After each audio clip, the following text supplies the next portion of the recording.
First of all, can I just say it's a real privilege for me to be back in Vienna. I actually retired from the European Parliament 3 years ago nearly, in fact almost exactly 3 years ago, where I worked very closely with my friend Paul Rubig, who I know you were expecting this morning, but Paul Rubig and I have done a lot of work together over many years, particularly in research and development and also with small and medium enterprises where he's been a major champion. And I've been to his constituency in the Salzburg region, and I've spent quite a lot of time at meetings in Vienna, and it's always lovely to have music starting a meeting like this, because Vienna is such a musical city. I understand you had a great orchestral concert last night. I also bring you greetings from the University of Birmingham, where for the last 3 years, I've been privileged, when I retired, to become a member of the Governing Council of the University of Birmingham, which is one of Britain's leading research-intensive universities.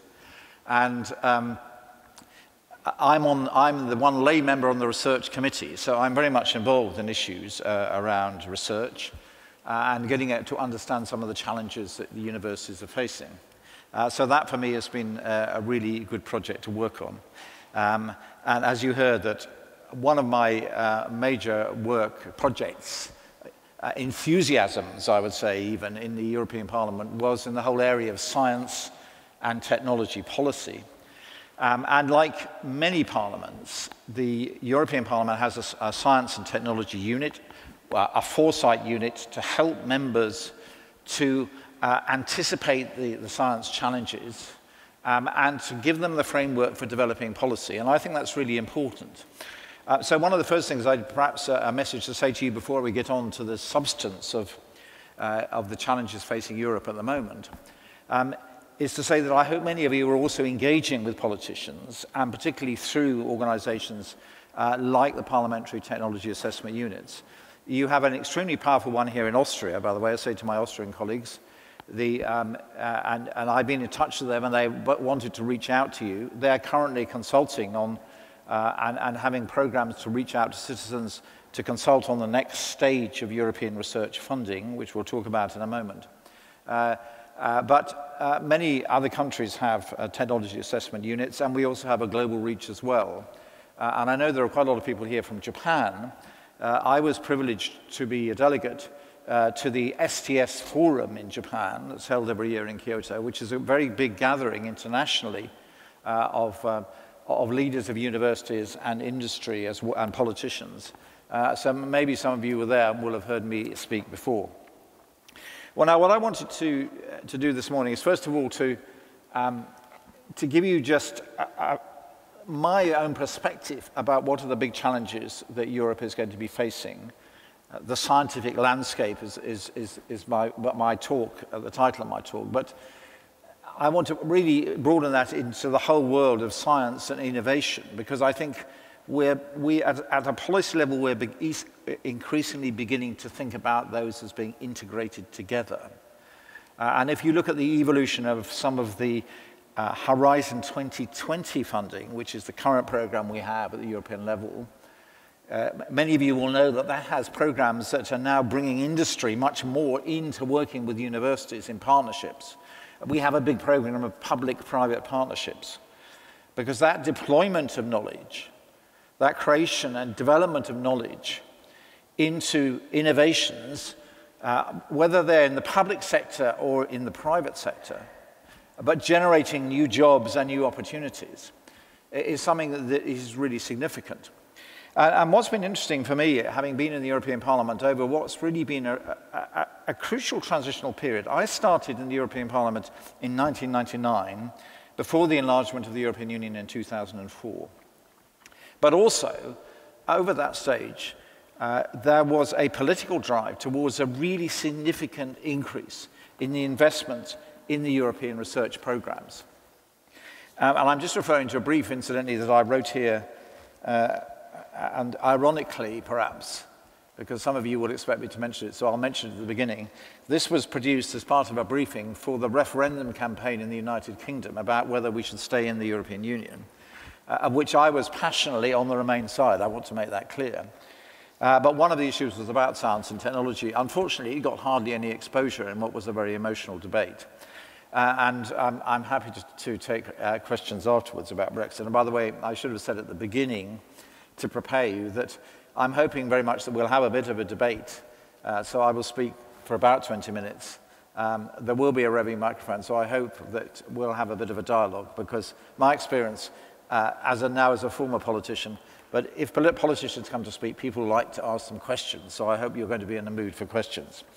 But I mean, on the facts of this, and if you look at the whole scope about how EU research has expanded, the first of the so-called research framework programs in '84 had a budget of 3.3 billion euros. And currently now we have a program, Horizon 2020, of 80 billion. And that was a huge increase. The big change, the step change, came with so-called Framework Program 7, where there was a really big increase. And there was a shift. If you look at European spending overall, the European Union spending, there was a big shift away from spending on agriculture and other areas into research and science. And I, for one, and my colleagues at the time, very much supported that. And those programs have really expanded significantly. I think the other real landmark was the launch of the European Research Council, and that came in as part of the FP7 program, and now through Horizon 2020, and that has really made a substantial global impact. And I think that the impact of the European Research Council is that it is a program that is run by researchers and scientists who make the decisions about which programs to support based on the quality of the science involved. It's absolutely a quality-driven program. And it's also a global program in the sense that any researcher across the world can apply for an ERC grant. And the only condition is that they carry the research out in Europe. And so universities, many universities, including my own, are welcoming people, research fellows who come with an ERC grant to work with us. And many of you may be involved in that as well, or indeed encouraging your researchers to apply for ERC grants. And we now see that whole ERC process developing now with the first stage of research fellows, with ideas, and there are now new funds available to help commercialize some of those insights that we've derived from ERC. But because that's just for the ERC program, we need to think much more widely about that. Because I think one of the big challenge now that's facing us, and I want to use the word challenge in its broadest sense, and I was thinking about this as I drove in from the airport last night, and in a moment I'll tell you why. I'll leave you thinking about what great event that's going on in Austria this weekend will have made me think about technological challenges. It's to do with cars, by the way. If you actually look at our ambitions, which was to, across Europe, across the European Union, to increase the amount invested in research and development in the economy from public and private sources significantly, with an aim to reach 3%, and 3% is a target that many governments are looking at in terms of R&D spending. But the problem is that despite the amount that we've invested in these science programs, that Europe currently is only spending 2%, and we've been stuck at 2% for some time. We don't seem to be able to find ways of energizing that. But perhaps more significant, though, is that we still have big disparities across the European economy. And it was very good to hear Johannes Hahn, who I worked with, and his previous job as Regional Affairs Commissioner, I think, was very much aware of this, is that we have to find ways of developing universities, young people, research institutes, incubators, whatever, across the whole of the European Union. Sweden is the country which has the biggest investment relative to their economy of research. They have a 3.1% ratio. I mean, these numbers don't sound very much, but of course we're talking about very big numbers. And so I think that the biggest challenge that we're facing at the moment is how to continue our quest to make the European Union the most globally competitive knowledge-based economy in the world. And it's interesting that I use that phrase, and I know that by heart, because that's not a new ambition. That was coined in the so-called Lisbon strategy of the year 2000, when I first came to the Parliament. And we're still aiming to move beyond that. I mean, the basic goals of the Lisbon strategy were all around that. But we somehow still are not creating enough jobs in the innovation economy, and we're not deploying enough of the learning. And the question is how you do that. Now, there's a lot of work going on, so this is a very timely discussion. But this debate is now actively underway because consultations are now underway about what the next European research program should be. So we had Framework Programme 7, which was the seminal one that moved to the European Research Council. We had Framework Programme 8, which had this more sexy title, some might think, of Horizon 2020. And we had new elements of Horizon 2020 to try and focus, to get people to engage with it. The grand societal challenges that we wanted to solve together. The future emerging technologies. I mean, there are all sorts of good words in there, and innovative programs. So we're moving through Horizon 2020, and I think, by all accounts, people think it's been a very successful program. And indeed, I think European research overall is regarded as being very good value for the European taxpayer, because that's where the money is coming from, because it amounts to about 4%, only 4% of European research spending overall, but has had, I think, a catalytic effect in enabling universities to work together, getting economies of scale and moving things forward. But how are we going to make our economies create more jobs in the innovation economy? How are we going to get our public service providers to transform our activities? Because they're the ones, actually, who are behind, in many cases, in investing in these new technologies. And as the lead customers for new inventions and new ideas, they're in a very powerful position to influence outcomes. But we're not actually very good at engaging them in that. So that, I think, is the background at the moment. And there are already reports coming out that are calling for a further big increase in the funding that we give to European research programs. But I think the most interesting thing about these reports is that many of them are thinking about how we're going to make a real effect on knowledge transfer and innovation. How can we work with entrepreneurs in large organizations or small, or in local administrations or in hospitals, to deploy some of these learning and to encourage new companies? Because that I call the silver bullet, the idea of the methods by which we encourage more innovative companies. There is not any agreement about what is best practice.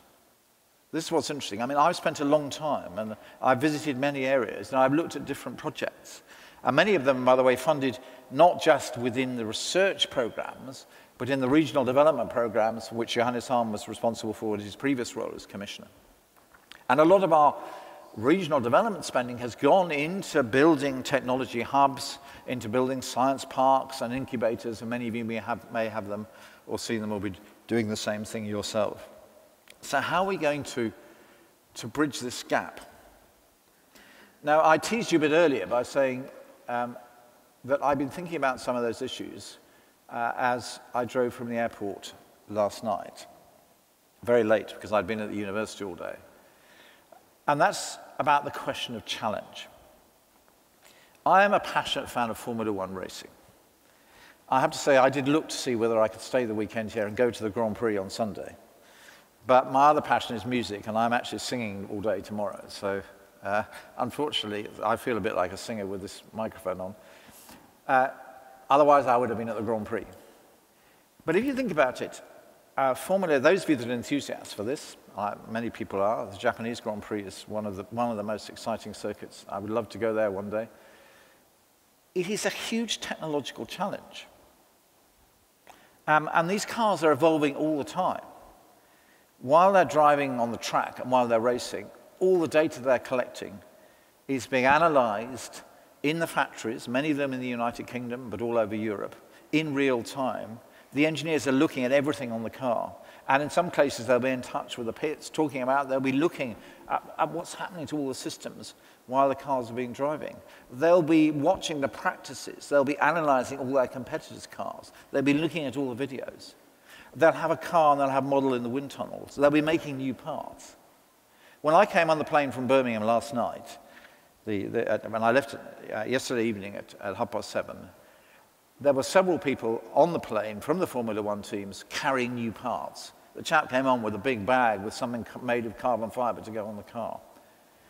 And the challenge of competition in that case, the challenge of competition is driving literally thousands of engineers working at this intensive pace, this very fast clock speed to introduce new ideas all the time. And in a sense, that's the sort of challenge that we need to somehow move into the European economy to get a bit of that passion about deploying the innovations that are coming out of universities, much more of a challenge type model. And I think part of the way we have to do that in terms of deciding how we support entrepreneurs is to give them that challenge. Reward them, certainly, because obviously the best and most successful Formula One teams get more budget for next year. I mean, that's part of the big challenge, apart from the prestige that goes with it.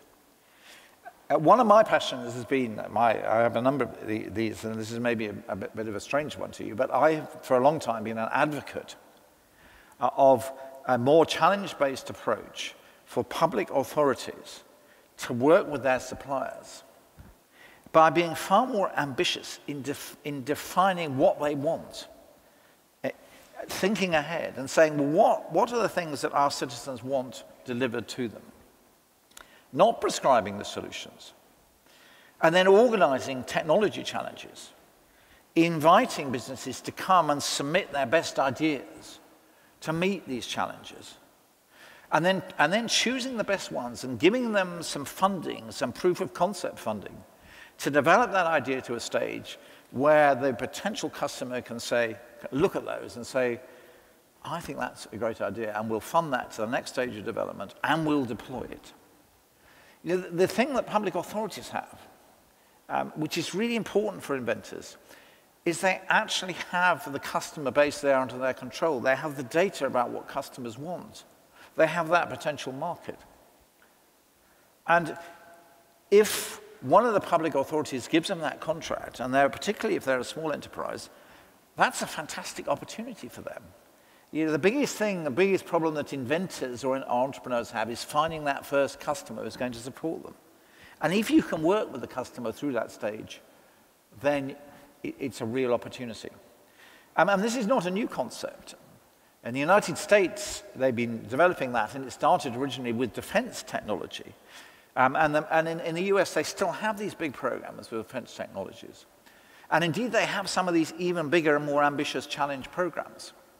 And some of you may know about the unmanned vehicle programs, where they set a challenge with a very large prize for someone who could run a vehicle, and they started on a desert course, and I think they had to run a vehicle for, I think, 5 or 6 hours over a desert course, avoiding obstacles with other challenges in the way, and doing that entirely unmanned. And they've also done that with an urban unmanned vehicle challenge as well, and there's been a big prize at the end of it. And so the title of the talk today was about the challenge for European science.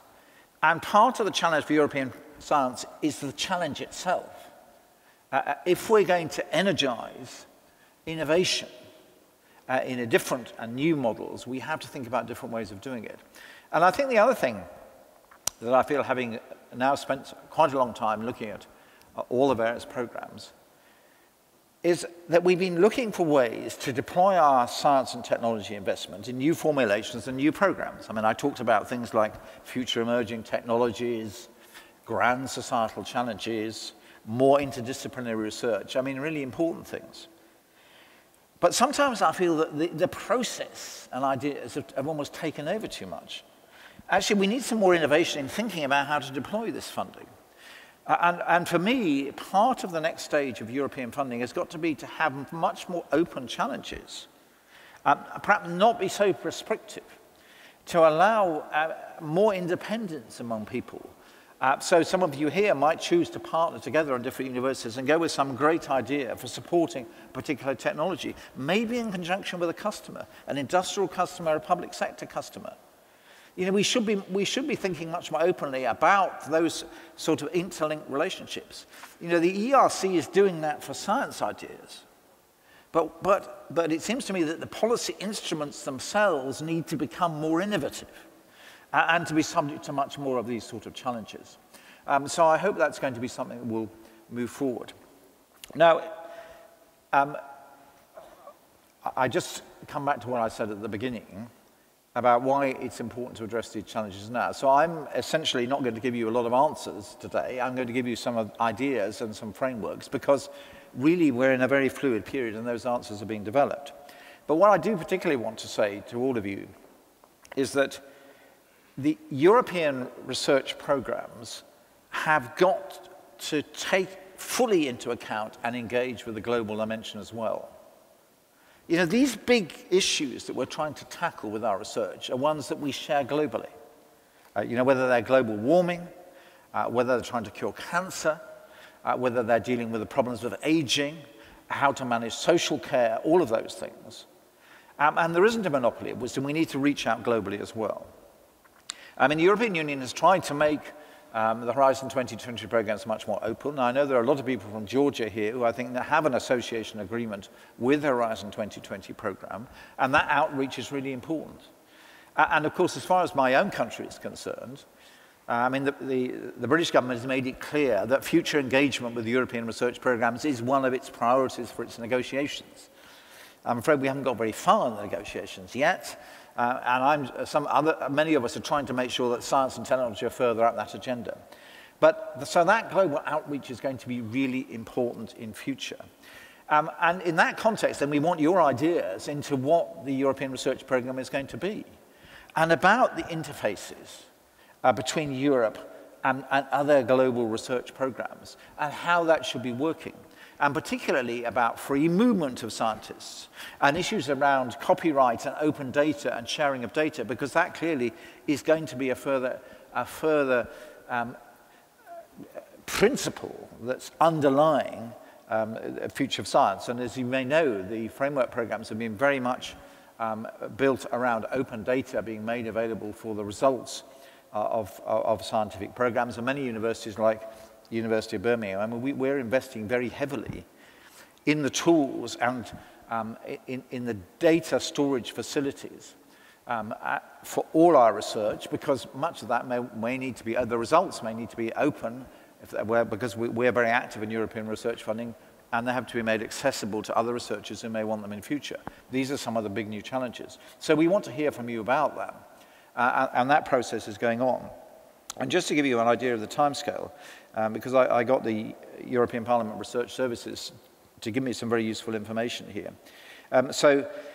The European Parliament has already adopted a first report on what it wants. It's asked for a big increase in budget. I think that's not a surprise.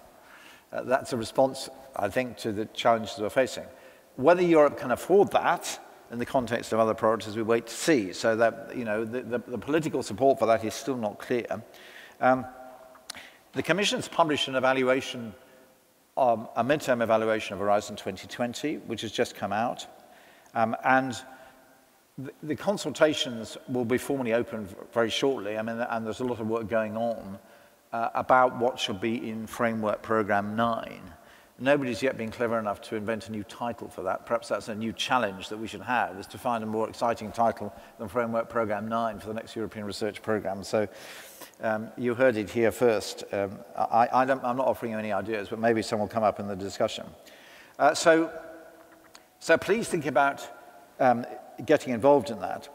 And I wanted to draw your attention to what, in my view, is one of the most intriguingly titled reports I've yet seen to do with European science. And I'll tell you what it is, because I had to write it down here when I saw the title of it. It's called Lab, Fab, and App. Lab, Fab, and App. And you can find it on the European website. It's a short, concise report. It's well worth having a look at if you want to download it for reading on the plane home, those of you that have got long plane journeys. So Lab, Fab, and App. And this is an independent group that's chaired by a friend of mine, Pascal Lamy, who used to be European Commissioner for Trade when I first met him, has run the WTO, was in the cabinet of Jacques Delors, a great French thinker and intellectual as well, and a lot of interesting academic, public sector and private sector contributors. Why is it Lab, Fab, and App? Well, essentially, they've been thinking the same lines as me. I mean, Lab is clearly about the way that research programs go forward. But Fab is about fabrication, manufacturing. And I use that in the broadest sense because, in my view, services and service innovation is just as important. But let's say Fab is about the translation into real products. And App, of course, is how you apply them, how you make them accessible to people. I mean, the term app now, because many of us have so many apps on our iPads, it's become synonymous with ease and use of access and comparison and making our lives much easier, whether it's to pay, whether it's to book a hotel room, whether it's to book and check in on a flight. And I think it's very interesting to think, if we need to start thinking about our research in the context of all of those things. And so you'll see Lab, Fab, and App has got quite a number of the ideas, which I share very strongly. I mean, I started work on this, but I did actually, this report popped into my inbox literally this week while I was working on this. So those are the sort of things we're going to think about. So anyway, I think I've hopefully given you a sense about what I think are the big challenges that everyone that's involved in European science, and obviously you're very interested in that foundation side, the research side, the support for research, but we have to start thinking about this in the whole context of what societies and economies want. And if we're going to make another step up in investment in Europe, where that's best going to be applied, to try and give the extra economic boost and more people in employment as well. And so I'll just leave you this final question, because I think the real issue for many of us is, do we have the innovative capacity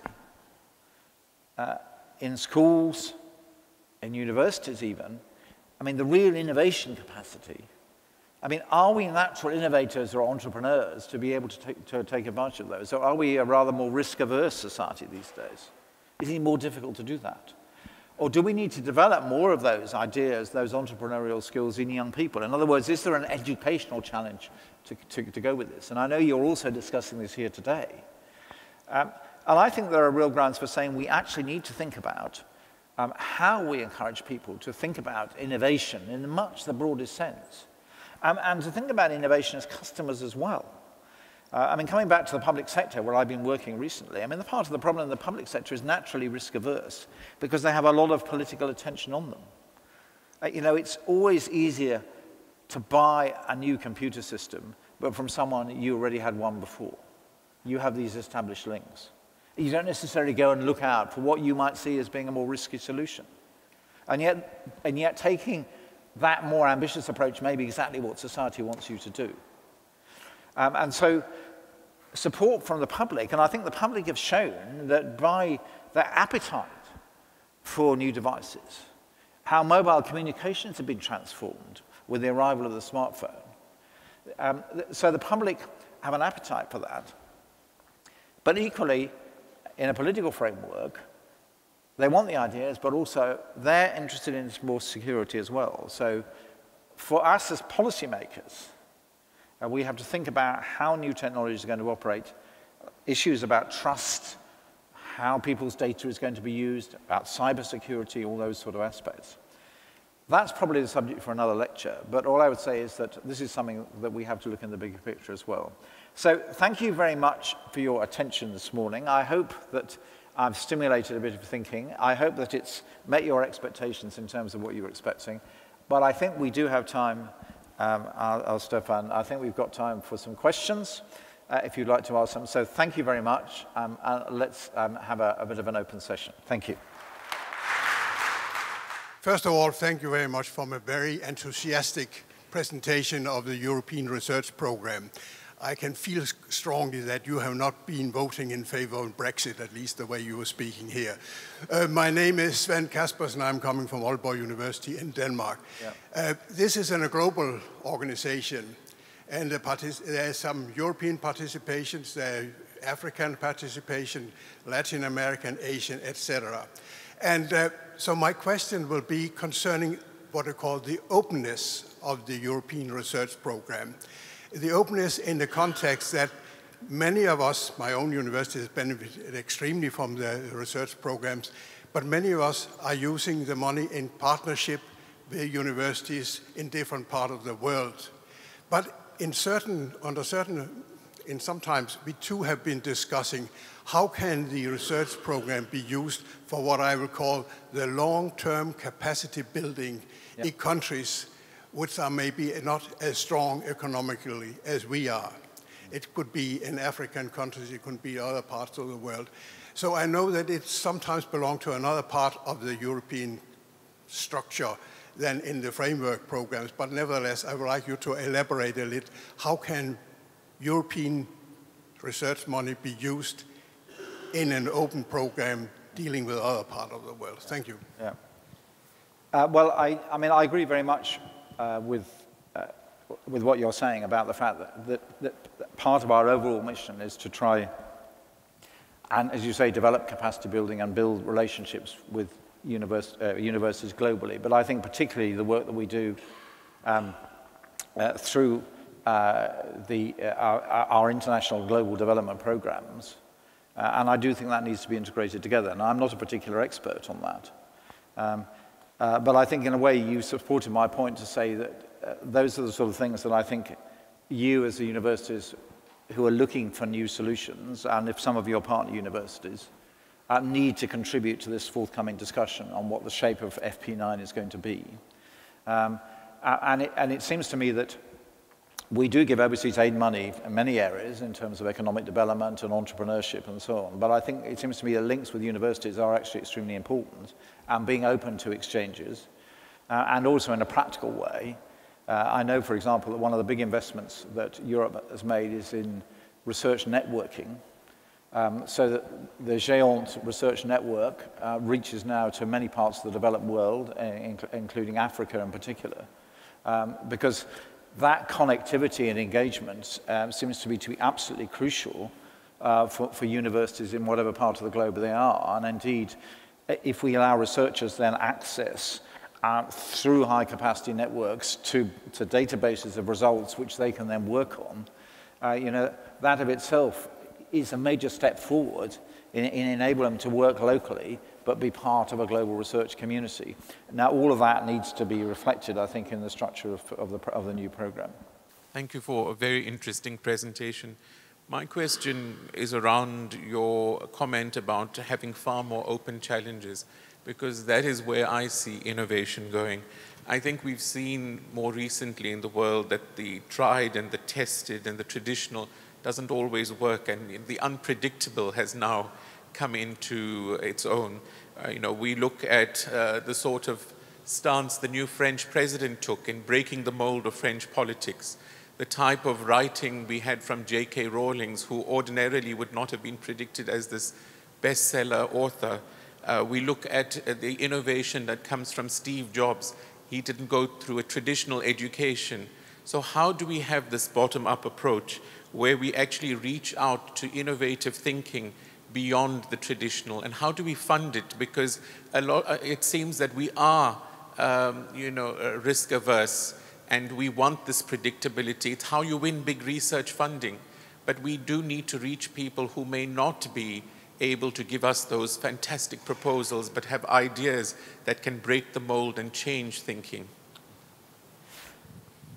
Well, I mean, I think in a way you're supporting us. I mean, I thank you for for getting to the heart of what I was saying, because, I mean, as you said, I mean, essentially, unpredictability and lateral thinking can produce fantastic results, which is why I come back to the idea of challenges. Now, in a sense, you know, I mean, Steve Jobs made his own challenges because, you know, he had an immense resource behind him, but he was prepared to take risks because, in a sense, you know, he could afford to do so.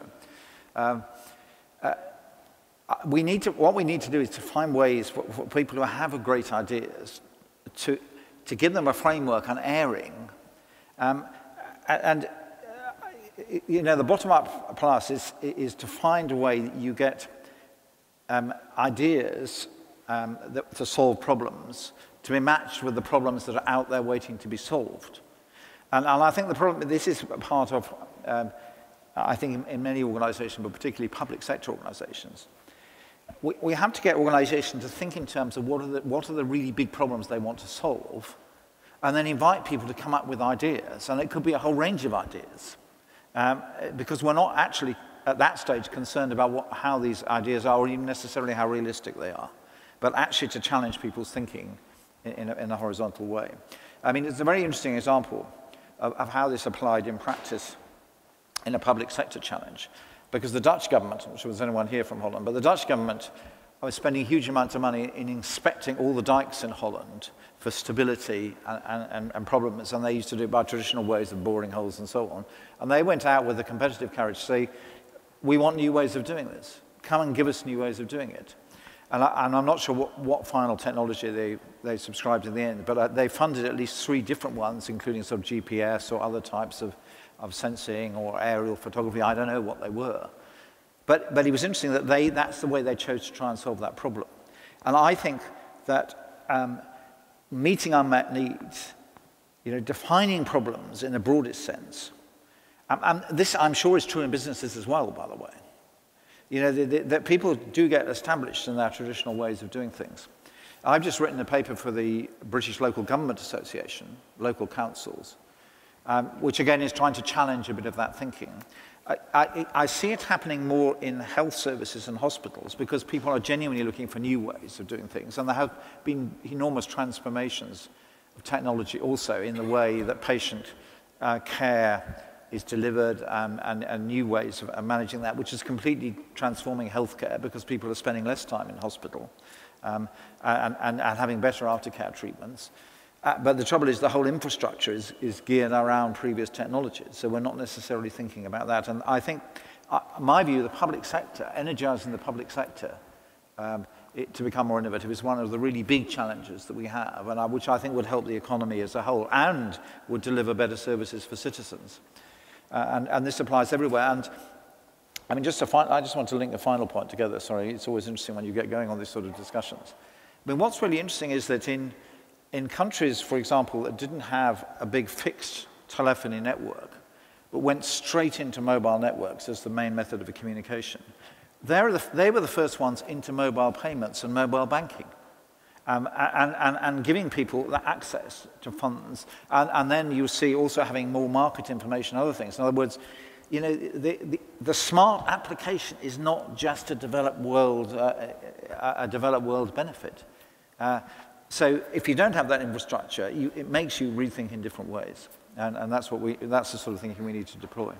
Thank you very much for your presentation. And I'm glad you stressed the importance of innovation in higher education. Of course, IAUP is all about impacting higher education across the world. And my question is, how can we proactively encourage innovation and entrepreneurship in higher education, whether it has to do from a curricular perspective perhaps, or from proactively joining forces with the industrial sector, with the professional corporate sector on all sorts of projects, and perhaps also on what we can do at the pre-university level. I remember when I was minister, I introduced an entrepreneurial program in high school to 200 schools, which proved to be very successful. Yeah. So can you address this issue, please? Yeah. Well, I mean, I think, you've already done things which are exactly the sort of things we need to do. But I think that, I mean, part of looking for more open challenges is about building relationships in different ways. Now, traditionally, I mean, universities have been reaching out to the private sector to look for support for specific research projects. And that's something that's certainly an imperative in many countries. I mean, in Birmingham University, where I'm on the council, every college in the university has a specialist on industry relations and a team in every college of the university looking for opportunities for partnerships. But often they tend to be built at a relatively lower level and sort of to deal with problems that companies have. And I think part of the issue is that we need to start building relationships at a much higher level in terms of engaging with decision makers on a much more open basis in a way that, the ideas are, they're already working on developed ideas, but not actually the really new innovations that a company might want. So I think establishing much more of a sort of higher level partnership between the public sector and the private sector and universities would be very valuable, I think. And we're starting to see also, in terms of education, much more engagement with universities, with schools as well, and more interchanges of ideas. The University of Birmingham is the first university to open its own secondary school. We have a University of Birmingham school, which runs as part of the government's education network. But we also, our education researchers are working with the students there, and we're looking at new forms of teaching, new timetabling, and so on, directly within the school. And other universities have adopted those partnerships, and also with further education colleges as well. And so I think that reach out of universities into the whole of the education spectrum and looking at different ways of teaching. And then, of course, we see the whole move of the famous MOOCs, which every university is investing in.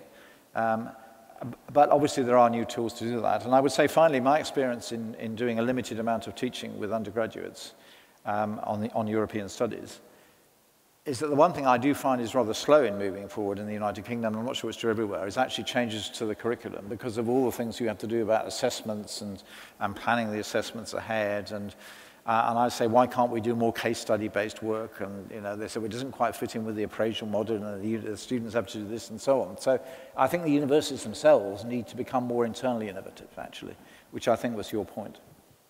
I haven't actually cracked that in my university yet, but I am working on it. So, good morning.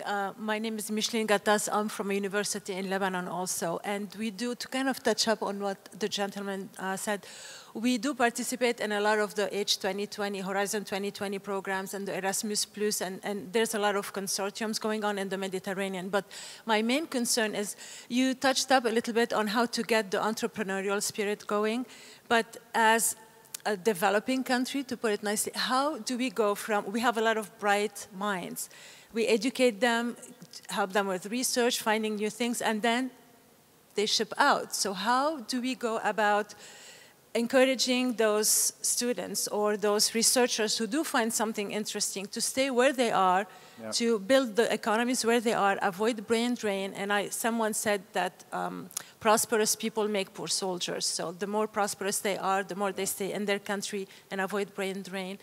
I think it's a solution to a global problem that you address. So what do you suggest to get to that end?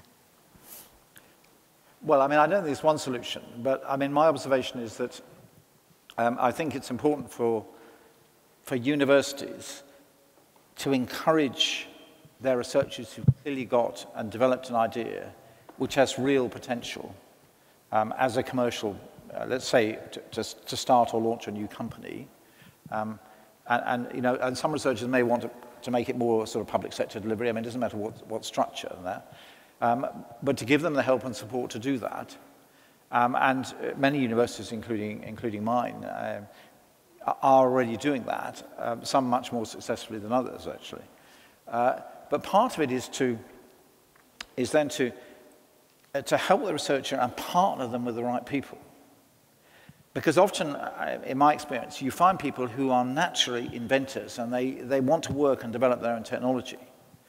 But they're not naturally business owners. They don't have finance or marketing support. And actually what you need to do is to find good partners for them. And often within universities you can find that as well, or you can find support for them. So I think universities that have a sort of venture arm and many universities do, and this, of course, is very successful in the United States, can then match the inventors up with people who can then help them move that forward. It's interesting, I think a really important development, coming back to ERC, by the way, which I think is one of the most forward-looking groups in this. ERC now has set up a sort of knowledge transfer fund, so that if you get a great idea, and which has been funded by ERC, but want to commercialize it, it actually gives the university some funding to buy in some skills to help with that whole aspect of taking that concept out into the marketplace. And of course, the translation of a concept which is a working concept, into a marketable product always, in my experience, takes longer and costs far more than the inventors or anyone else expect. I mean, getting an idea into production in some form, even if it's developing a software application, the amount of certification and trials you need to do to get your application onto a Google or onto an Android or an Apple platform is very substantial indeed. And so providing those sort of interfaces and test laboratories actually for deployment is part, in my view, about how we manage that interface and with incubators and venture capital and so on. Sorry, it was a rather longer answer than I wanted. So can I just conclude by saying I shall be here. I'm afraid I have to go back. I'm leaving at 3 o'clock, but I'm planning to spend the rest of the day with you. So I'll be happy to chat to anybody who's around. And as I say, do look at some of the reports that are available. And please, above all, respond to the consultations that will be out shortly on FP9. And also, and this is my own personal challenge to you, is to find a better name for it. Thank you very much.